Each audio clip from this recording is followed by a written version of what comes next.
AdLib is the smartest way to activate programmatic. Built for expert traders, yet easy enough for any marketer. Launch across all top DSPs without contracts, overhead, or busy work. Schedule a free trial today and start maximizing ROAS with AdLib. Coming to you live from a glass house in the sky in some mansion in New Jersey where bears crawl around. It's Joe Zappa and Eric Franchi and Open Market, the podcast about building companies in the advertising industry. Eric, did you survive the bear attack? I did. So this morning, when I don't run into the city, I start my day at home in a little quiet part of the house, like a formal living room type of thing. And my wife shrieked when she walked by, and she said, "Get over here, look outside." And there was a large bear, like walking nonchalantly across my front lawn. What do you do in that scenario? Hide. Exactly. I mean, to be clear, we were in the house. My son had already gone off to school, but I mean, this is a bear. So what do I called the police, and they were like, "Okay, cool, thanks." I think they get these calls all the time when you don't even realize it. The beasts that wander the northern New Jersey suburbs. You've never been more Sopranos, Franchi. There's a whole, do you remember that? Do you watch The Sopranos? Yeah, there's a whole storyline about a bear walking through a yard. That's right. Well, I live actually close to where the Tony's supposed to.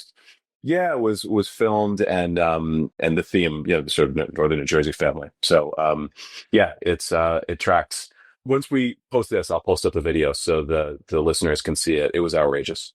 Oh yeah, that'll be our most viral video yet. Yeah, there were no bears where I grew up in Long Island. It was way too sterile for that. It was like sometimes we'd see a rabbit, and it was like, oh my God, a rabbit.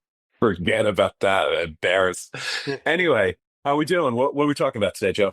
Yeah, I've teed up a number of rants for us. The first one, because I think this is where there's the most concrete value for the audience. So I want to start here because, we live to serve you guys. So something I am often thinking about these days, when I work with a client, I usually tweak two things at the beginning. One is the story and the other is the distribution. So anyone who's a returning listener is very familiar with my shtick on distribution, throw out the 2005 marketing playbook, put social at the center, reach your customers where they are, yada, yada.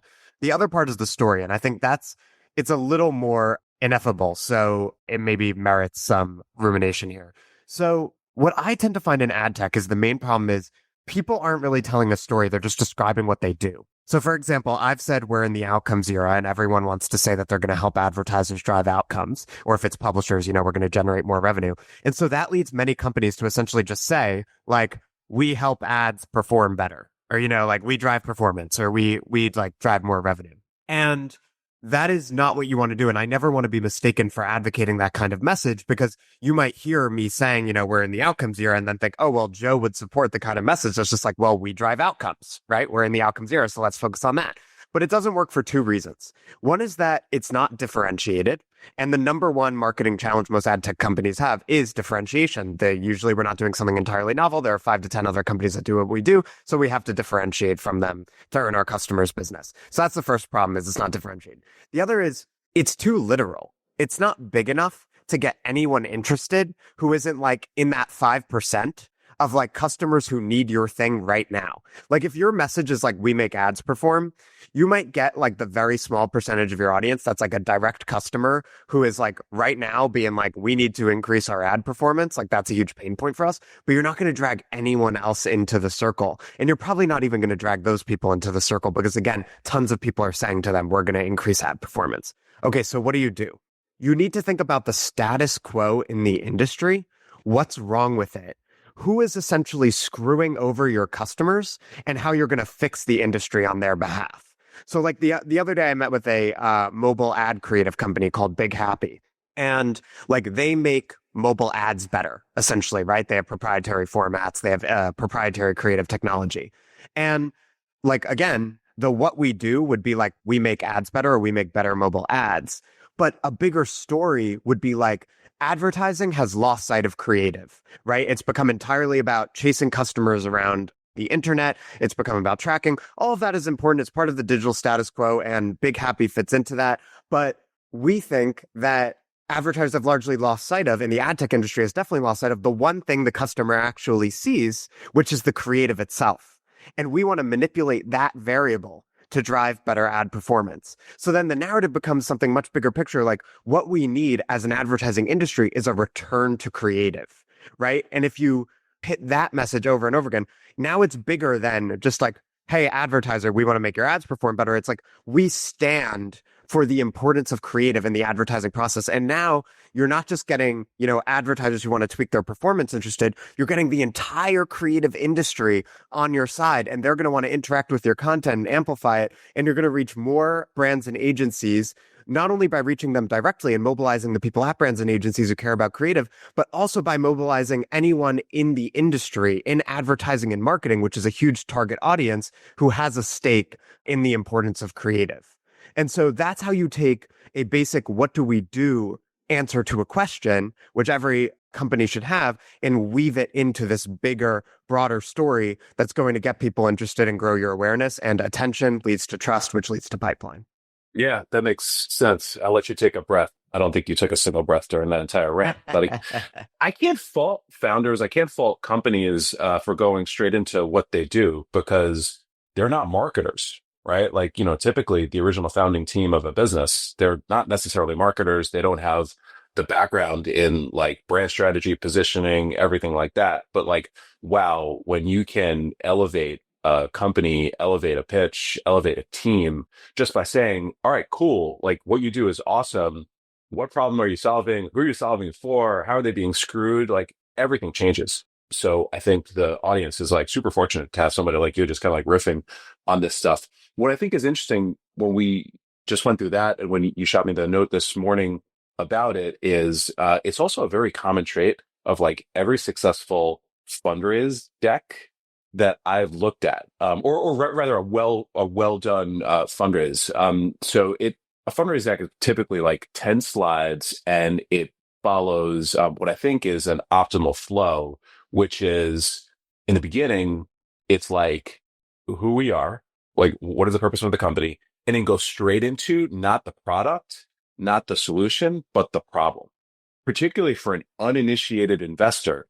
And this is probably an uninitiated customer as well. The best way to set up why your solution is right, why your solution is so good, is not going straight into the solution. It's talking about the problem, talking about the problem that the industry faces, talking about the problem that a customer faces to set up, all right, boom, here's why we built this. And then the next thing is typically, hey, here's why now, right? Like why this thing is, fit for the time. So it feels like we're just like talking about like what the proper setup of a story is, how to like tell a proper story. Even if you think to like movies, right? There's like the protagonist and then there's the antagonist, right? Like there's the hero and then there's a villain or the problem that the hero is looking to attack, solve, save the world with. So this is like, just like communication and brand and like storytelling 101, it feels like, but it's such low hanging fruit for anyone that, I think it's really good for us to be talking about this and just like putting this out into the world. Yeah, it's very easy to get wrong because it's all about telling the story at the right level. So some people, they go too abstract and then it's not even clear what they do, right? And so you have to be telling the story on that level of just the literal, what are we doing for whom? But then you also need that bigger picture story of what's wrong with the industry as a whole. How are our customers getting screwed over and how we're going to fix on their behalf? So I think of this as like sort of narrative tiers. Like you want to answer three basic narrative questions. What are we doing for whom? How are we different? Why does it matter? And then once you answer those questions and you understand, what's the problem you're solving, who's the audience, differentiation, urgency, which is essentially what those three questions are geared to answer, then you can elevate it into this broader narrative that is going to like get everyone excited and galvanize, not just the people who are in the market for your services now, but a broader array of customers and influencers and people who are going to refer your business. And that's how you create energy around a brand. So is that your recommendation for any founder, any exec that, wants to start to elevate the communications and how they talk about the business and how he or she may talk about the business externally? Is it literally just like sit down, pen and paper, those 3 or 4 questions? Exactly. First thing, answer those 3 questions. What are we doing for whom? How are we different? Why does it matter? That has to be crystal clear. Whenever I look at a website, I'm thinking about those 3 things. Are those 3 questions answered? Then once you have that, you want to figure out what the bigger version is, right? So then you want to think about the status quo and like what is wrong with the status quo in the industry? Who's screwing my customers over? How am I going to change the industry to their benefit? And that I call a brand narrative. And like whenever I work with a company in the first month, I create a doc for them that essentially answers those bigger questions. And then in the age of AI, this stuff is even more valuable because I've always been super critical of like big corporations that do strategy docs that feel like they've been created for the strategy doc's sake. Like any marketer has worked with big corps who like they have like 100-page style guide. And it's like, who the F is reading this 100-page style guide, right? But in the age of AI, these narrative docs you can create, like a 2-page brand narrative doc that answers all of the questions I just talked about. If you then feed that to an LLM, it will learn about the fundamentals of your company's marketing strategy. And then you can then filter that into every other asset you create for your company. So it's like spend the time and money to figure out the answers to these fundamental questions and sort of do it by hand. And then anytime something happens in the industry, you can go to your LLM of choice and you can say, like, based on our brand narrative, which you'll have fed the LLM, how should we respond to this development in the industry, right? Like Google saying it's not going to get rid of third-party cookies, and it should give you a pretty good point of departure. So that strategy work has become like ever more meaningful. That is such a good tip. Wow. Who's good at this? Like, who is consistently out there talking in a elevated way about the industry and them and their company benefiting as a result? To be relentlessly self-promotional, by which I mean promoting my clients, which are who are of course the first people I think of. Viant's very good at this. TV Scientific's very good at this. Scope 3 is good at this. I'll talk about TV Sci because I've loved their narrative and I've loved working with Jason for this reason from day one. He is so good, and I think he founded the company in just thinking about like the overall industry and what's wrong with it. So like his point of departure is like advertising needs to be accountable, right? And the era of sort of unaccountable brand advertising is over. We have the technology now. You should be able to see whether your CTV ads are performing and you should be able to measure them and optimize and iterate on that basis. So that's an example of someone who it wasn't just like we're going to measure CTV ads so that way you can iterate on them and they'll perform better. It was like we are in an era of unaccountable advertising that is unacceptable, right? And brand advertisers, CTV advertisers are being screwed over by legacy processes that haven't caught up to the state of the tech. And we are going to marshal the tech that's available to us to make sure that every dollar you spend is driving the maximum number of incremental sales, just like you can supposedly get on search and social, which is why performance dollars have disproportionately been going there, even though search and social aren't transparent enough. And by the way, that's another problem in a way you're being screwed over. So there's again that bigger picture take. I think Viant does that quite well as well. Like their thing is always talking about like, it's actually not about like one DSP versus another. Like the whole open web isn't a battle with the walled gardens. And like the walled gardens are not transparent. They don't actually produce incremental sales. They're leveraging their power and their lack of transparency to take more of each ad dollar than is fair. Whereas we stand for the open web, which is a hotbed of competition and innovation and basically represents what's best about capitalism. And that's why the open web is going to win, is because it's home to those competitive, innovative forces that are going to force all of us to do better on behalf of advertisers. Chris Vanderhook in particular drops bombs. Yeah. It helps when you have founders like Jason or Chris and Tim who are they're just naturally very big picture and they know the industry super well. And so Yeah. they go beyond that level. And to your point, they've been through tons of like major sales cycles, in Jason's case, fundraising. Like they've done all this stuff many times before. Becomes part of the way you set up any communication. For sure. I've been thinking a lot recently about how intelligence is really the ability to make complicated things simple. Sometimes I talk to marketers and I'm like, this whole B2B marketing thing, it's just really not that complicated. It's like, what are we trying to do? Like the first goal is to drive attention, which leads to trust, which leads to pipeline. How are we going to do that? Again, we need to answer those big three narrative questions. We have to clarify what we're doing for whom, how we're different, why does it matter? We need to solve the two halves of marketing, which are the story, which we just touched on at late, and then the distribution, making sure we're getting in front of our customers. And I remember last year at Possible, which when people hear this will have just happened a couple weeks ago, I met Joe Zalodski, your partner at Imperium, for the first time, and he was like, "So, why does Eric like you?" And I was like, "Well, I do interesting tweets. I also think I make marketing very simple. Like I just like take it from, as the Silicon Valley people like to say, first principles. And I'm like, okay, here are the three things we need to do. And I think that's probably like very attractive to like, I mean, you could tell me because now I'm trying to put myself in your shoes, like someone in your position who it's like, you need to like understand this thing. You need to talk to like dozens of founders about it and help them get a handle on it. And it's just like someone who comes along and is just like, look, we just got to do these three things. That's Yeah. it.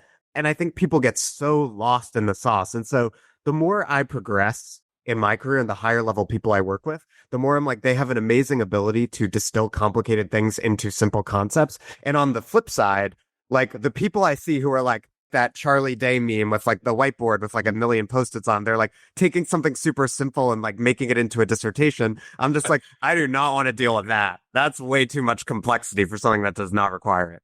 I think your instinct is right. I tend to gravitate towards, and this is something that is interesting because I'm a heck of a lot older than you for sure. It's taken time for me to gravitate towards like people and concepts and ways of thinking that, are simple, that are first principles, that cut through the BS, that allow me to, I think, isolate all of the most important variables. And I think this is the way increasingly I've found like the most successful people operate. They ask simple questions. Like, some of the smartest people I know, some of the best operators in this space, they ask a few very simple questions. They can distill their own narrative very simply.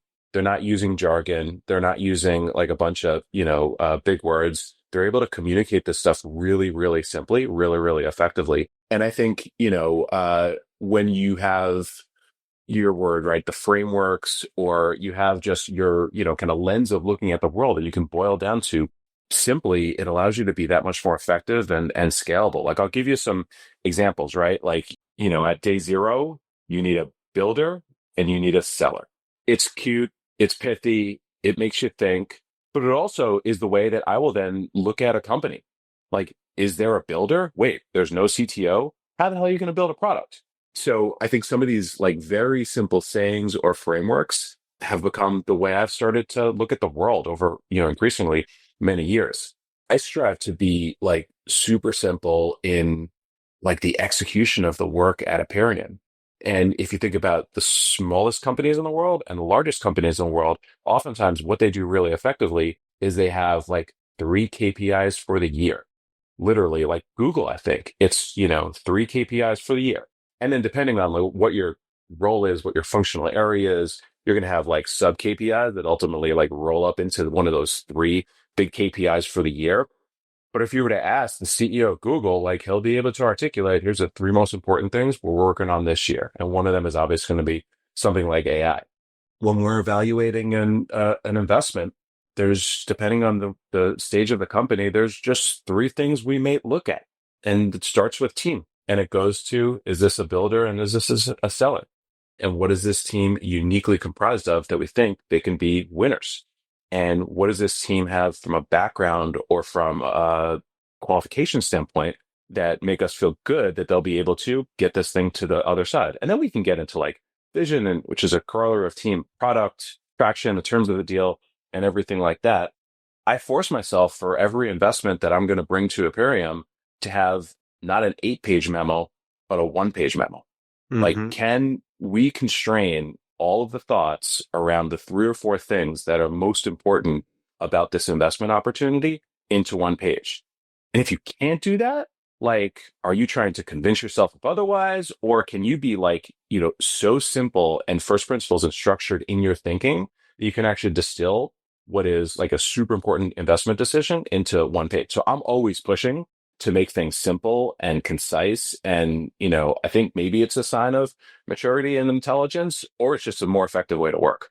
I think it's both. And I think for, founders and executives who are listening to this, the practical takeaway is like, don't be seduced by like complexity and bureaucracy, and never pay for complexity and like the time that goes into something, right? Because if Mhm. like you think about like Eric, you and I have been talking recently behind the scenes about like for me, like sometimes I'm approached to like do a brand story and it's like it can be very complicated to figure out how do you charge for strategy because really what matters is the impact and the clarity and the quality of the thinking, right? But like the reality is if I'm good at my job, I should be able to do a better job at creating a narrative for a company in like 2 or 3 hours than like a mediocre marketer or someone with no experience in ad tech could maybe do in like 30 hours, right? And like I should be able to do it to your point in a 2 page doc that might take someone else 20 pages, right? Because they're thinking through it in real time. They're trying to figure out. Whereas I'm just like, no, here's what it is. Here are the questions that matter. Here are answers. So it's important for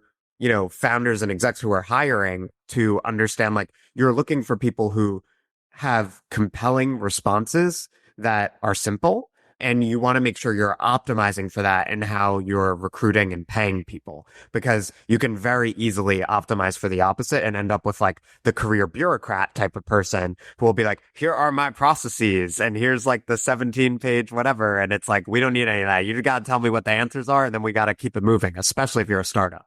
Yeah, well said. All right, let's move on. Let's hit one more of these topics. 18-year-olds going to work at Palantir or playing long-term games with long-term people. Which one do you want to do? Let's end on well, I'll do both really quick. Okay.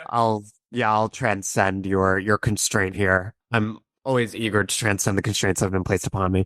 Well, the first thing is just the more that my business progresses and the like more experience again in the industry, the more I find that the Naval truism that like play long-term games with long-term people is accurate and valuable. I think like there's such a flywheel to business success and that it's like once you're profitable and stable and established, you can afford I mean, honestly, especially in an agency world, like the way you end up just screening for this is you raise prices and then you like increasingly like screen out the lowballers and like you work with people who like want to invest in great people and they have a very long-term view. And like if I have a client where it's like I work directly with the CEO or a high-level operator or whatever, and they're like they're going somewhere else now, so that like relationship with that coming to an end, I'm like, I don't care. It's fine. It's great. Like this is a long-term relationship. We're going to work together many times in the future. Like that's excellent. So that's like the first thing that's been on my mind is just like the more you can take that long-term view, it just really ends up paying for itself because you optimize for longer term people and they're easier to work with. You work on the important things. They're not demanding the 17-page strategy doc. They just want the 2 page strategy doc because they've been there before and they know what good work looks like and they don't need like you to pretend that you're working a lot. The other thing was the college thing. So Palantir is hiring 18-year-olds right out of high school. And they're essentially saying, I mean, we know Palantir is a sort of renegade company. It has a little bit of like a conservative ethos to it. And whether you're liberal or conservative, I think like something I admire about that is just like a heterodox way of thinking, right? So they're just like they're blazing a path for themselves. And they've essentially said, like, why do we need kids to go to college? Like, where I think that the way the like college system has historically worked, and like I went to Brown, like I did grad school at Cornell, like I did the fancy school system, like I could have done a lot of the work I did from like 22 to now at 30, like at 18. It's essentially just finishing school, right? It's like you go, you write some papers, you hang out with some smart people, you learn some manners. And Palantir is just saying, yeah, you don't need to do a $400,000 finishing school. If you have a 33 plus ACT score and we can verify that you're like basically smart, like you have a high aptitude, you're good at school, come work with us and we'll figure it out. We'll teach you on the job because everyone ends up learning on the job anyway. And the college stuff is like pretty much general knowledge that isn't necessarily essential to doing these jobs. So I think this is a great idea and I'm very happy that it's happening. I'll react to both. The boys react. Um, I'll start with the Palantir one. I think it's great that they're doing this. I think that breaking the stigma of you have to go to college is an important thing. I think there's some percentage of people that will benefit from something like this and should go straight into the workforce at the age of 18, but it's not for everybody. And I do think, and having an 18-year-old that is choosing to go to college, and I completely support his decision. I think for a lot of people, it's a really important step, less from a building skills and qualifications standpoint, more just from a getting out of the house and a maturity and life stage and experience standpoint. And I think it's great that again the stigma is not there, because it's not for everybody. But I like the fact that my son is going to college and it's gonna, have an experience and not be in the house. Okay. Go to the first one, which was long-term games with long-term people. It's pretty fascinating because I think about different things when I hear this saying than you even brought up. So the first is it's a really good filter for evaluating business partnerships, people, right? Like it is a real red flag for me that, if somebody does not have a long-term orientation and is willing to do some things that have short-term gain, but potentially like known short-term pitfalls because they're not thinking about it long-term as thought one. And then thought two is if you do play long-term games with long-term people, the opportunities that emerge over time from being, a good positive force from, kind of allowing both relationships and, business to compound, come to you in such unique ways. And again, I'm kind of optimized for this in my line of work, but many of the people and some of the people that, we've talked about with this podcast just today, Jason, Brian from Scope 3, the Vanderhooks, these are people that I've known and, worked with in various capacities or competed against in various capacities for 20 years. And being long-term oriented and not burning relationships along the way has allowed me to invest in their companies, participate with them on projects, and, has just led to a lot of compounding along the way. So it's interesting in that I hear that. I think about it from a different perspective. Maybe, again, just I'm old and you're not. But I violently agree with you that it's, a principle that we should all be thinking about. PhD says don't go to college. Eric Franchi sends child to college so he can slay bears and conquer all of northern New Jersey. Amazing. All right. We got to cut it here, everybody. Hopefully you enjoyed that one, and we will be back with interviews next week. Take care. Thanks, Eric.